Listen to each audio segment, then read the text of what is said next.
From a windy Allen Trumbull Stadium, as you can tell by my hair, Mason Prince for Trojans TV here with Coach Keith Riggs. Coach, coming off a Union win, coming off a bye week, does that, oh my gosh, my hair is in my mouth, we're just going to keep going, but does that bye week take away any sort of momentum, and are you a believer in momentum?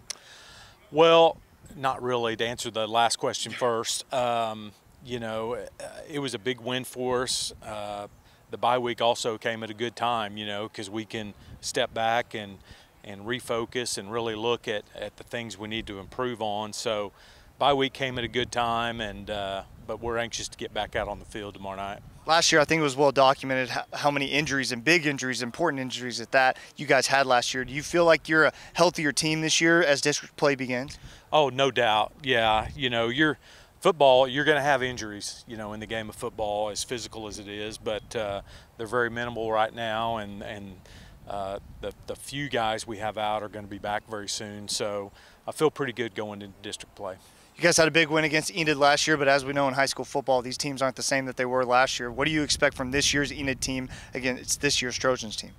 Well, Enid, new head coach, so there's always some changes when you change coaching staffs. They've got a lot of the same guys, but they're doing some different things offensively and defensively to try to get you to bust your alignment or assignment, and so we'll really have to be ready for the things they're going to throw at us. I'm sure they've put in a few wrinkles as well this week, so more than anything, that's what's changed.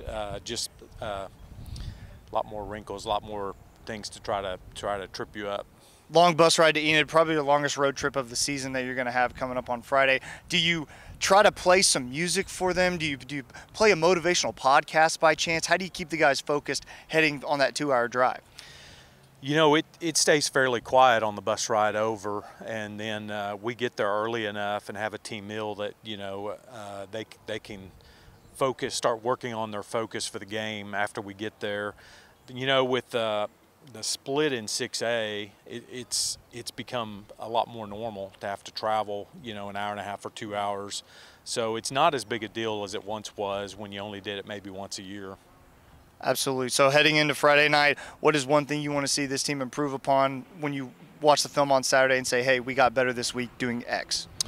Well, a few things. You know, defensively, we've been really good for the most part. We've had an occasional bust, and it ends up being a big one, you know. So we want the mistakes. We're going to make mistakes. Every team is going to, but we want them to be minimal and correctable. And so offensively and defensively, really. So more than anything, just fine-tuning, you know, fewer mistakes. And when we do make mistakes, they're little mistakes instead of the big ones. Trojans looking to start off district play 1-0 and move to 500 on the season. You can check out that game 7 p.m. Enid will have the live stream. No live stream for Trojan TV this week. For Trojan TV, I'm Mason Prince.